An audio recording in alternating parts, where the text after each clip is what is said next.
Bismillah, assalamualaikum guys. Kembali lagi di channel Jurnal Terupdate. Nah, ini ada video Bang Adian Apitupulu dulu pernah mengkritik pedas pejabat kementerian di acara Sarsihan sinkronisasi tata kelola pertambangan mineral utama perspektif Polhukam. Jadi sebenarnya ada apa dengan pejabat kita ini guys? Jadi tak perlu berlama-lama, langsung saja kita simak video ini guys. Bismillah. Ya, selamat siang. Kalau kita bicara Indonesia begini dalam pandangan saya. Indonesia tuh luar biasa. Kekayaan alamnya luar biasa, tambangnya luar biasa. Saking luar biasanya Indonesia bisa menjadi penentu di dunia ini. Menentukan apa? Menentukan banyak hal. Kalau kita mau mengurangi perang, kurangi aja produksi tambang kita. Mereka punya senjata tapi tidak punya peluru. Bahkan kalau kita mau mengatur usia pernikahan di negara-negara Eropa, gampang. Stop aja produksi emas, nggak punya cincin kawin mereka. Artinya sedemikian hebatnya lah tambang kita. Tapi problemnya di mana-mana. Di sana problem, semuanya problem. Sumber masalahnya di mana? Ya di sini nih. Di sini. Ada polisinya, ada Gakum KLHK-nya, ada SDM-nya, ada saya. Yang juga bagian dari problem ini. Jadi sekarang semua pembuat masalah ini berkumpul membicarakan masalah di luar yang dia buat sendiri. Kenapa saya bilang seperti itu? Iup keluar. Ini contoh-contoh kecil ya. Iup keluar. Harus izin IPPKH. IPPKH-nya habis. Iupnya sudah keluar. RKB keluar. Lalu orang sudah keluar uang miliaran ngurus Iup, keluar uang miliaran ngurus RKAB, ngitung sana ngitung sini ngitung, nggak bisa nambang, jadilah pelakor, penambang lahan koridor, nggak punya dokumen, dia panggil dokter, dokumen terbang, segini kompleksnya lah problem kita. Lalu kita mau uraikan dari mana? Yang paling bersalah menurut saya ya DPR, karena dia punya kewenangan tertinggi mengawasi seluruh kementerian dan kelembaga. Tapi mau bagaimana teman-teman kita di sana juga, ya begitulah kira-kiranya. Nah, contoh lain Mandiodo misalnya. Tadi disampaikan oleh Pak Idris Hite itu bicara soal illegal mining. Itu gampang, tangkap aja. Yang ilegal mah tangkap aja gitu loh. Illegal mining, ilegal yang lain tangkap. Yang problem seperti Mandiodo. Mandiodo ini ada 11 pemegang IUP melawan Antam yang juga pemegang IUP. Oke, IUP yang 11 siapa yang keluarkan? Negara. IUP Antam siapa yang keluarkan? Negara. Jadi problemnya siapa? Tambang, bukan negara problemnya. Nah, bagaimana menyelesaikan ini? Orang bisa bicara sejarahnya begini, enggak. Saya tidak mau bicara detail. Yang mengeluarkan IUP 11 perusahaan tambang ini siapa? Negara. Mau namanya bupati, camat, gubernur, nggak penting. Tapi siapapun dia, negara. Lalu ada lagi IUP Antam, dia negara juga. Kok negara nggak menyelesaikan persoalan tapi bikin masalah? Kan ini problem buat kita gitu loh. Kalau yang ilegal, Pak Isite tangkap. Nggak benar tangkap. Loh ini siapa yang ditangkap? Lalu negara dengan gampangnya bilang begini, ya sudah kalian berperkara di pengadilan. Sementara akar izin semuanya itu negara. Nah, setelah berperkara, mereka jatuh miskin jadi pelakor. Negara memproduksi penjahat. Wah ini guys. Nah ini gimana gitu loh. Memproduksi penjahat. Saya datang ke teman-teman Antam, saya bilang ada nggak sih? Dulu Jokowi bilang harus ada restoratif justice. Ada banyak problem di Republik ini yang mungkin tidak bisa dijangkau dengan indahnya kalimat dalam undang-undang, tapi bisa dijangkau dengan indahnya hati para pihak. Ayo kita duduk sama-sama kita bicara restoratif justice. Kenapa? Dua-duanya korban negara. Nah, yang kayak begini bagaimana? Itu loh, saya sudah bicara dengan Antam, nggak bisa. Lalu datang lagi satu problem lagi. PT Lawu, ada Perusda, ada perusahaan dari Jakarta. Problem baru muncul lagi.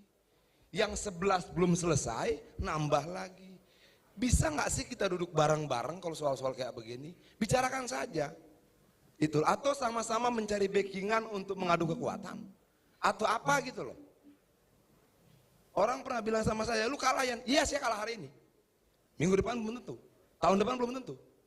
2 tahun lagi belum tentu. 2024 belum tentu. Dan jangan salah, saya juga pemburu yang baik. Pendendam yang baik. Kita simpan problem ini 1 tahun, 2 tahun, 3 tahun, 4 tahun, 5 tahun sampai kita mampu menyelesaikan. Nah, ini masalah yang banyak sekali.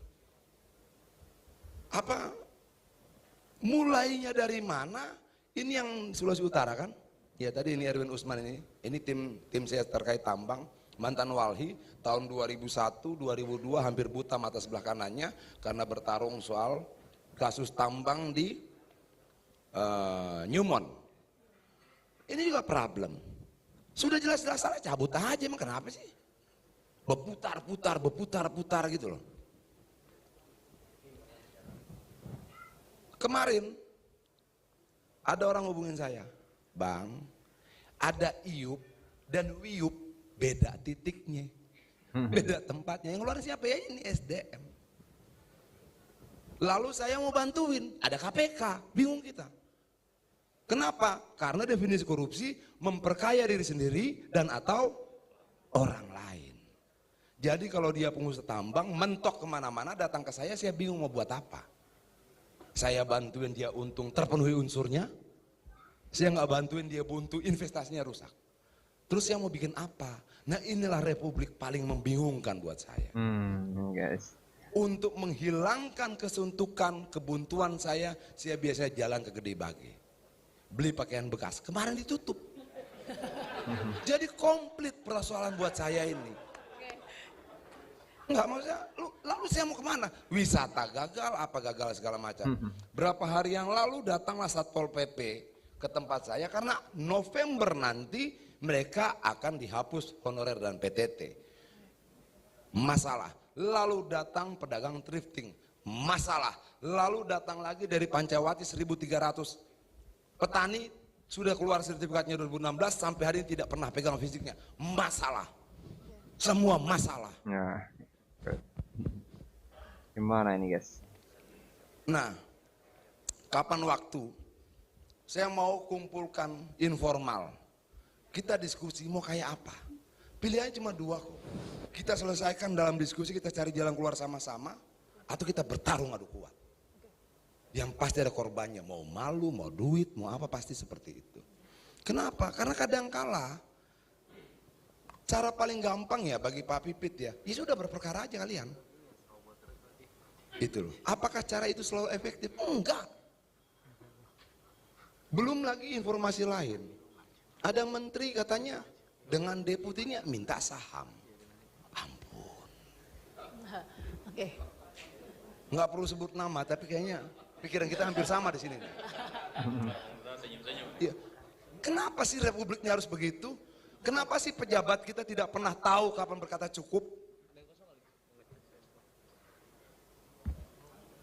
Kan nggak perlu sebut namanya ya Mbak ya. Tapi kita tangkap poinnya Bang Ajeng Oh iya, ya. oke, terima kasih. Merdeka. Terima kasih. Oke guys, jadi tahun kemarin publik sempat dihebohkan dengan video viral yang memperlihatkan Aden Apitupulu itu melontarkan kritik pedas di depan para pejabat, polisi dan kementerian soal izin pertambangan. Di depan para pejabat, polisi dan kementerian, politisi Aden Apitupulu mengkritik keras soal izin pertambangan. Katanya, republik ini di era Jokowi adalah republik paling membingungkan. Bahkan dalam video itu tadi juga terdengar Aden Apitupulu menyebut negara telah memproduksi penjahat. Jadi informasi yang diterima, lontaran kritik pedas Bang Aden Apitupulu yang dikeluarkan tersebut berlangsung di Jakarta Selasa 21 Maret 2023. Dalam forum itu, Aden Apitupulu itu hadir sebagai penanggap yang diselenggarakan oleh Kementerian Koordinator Bidang Politik, Hukum, dan Keamanan RI pada acara sarsehan tentang sinkronisasi tata kelola pertambangan mineral utama perspektif politik hukum dan keamanan guys.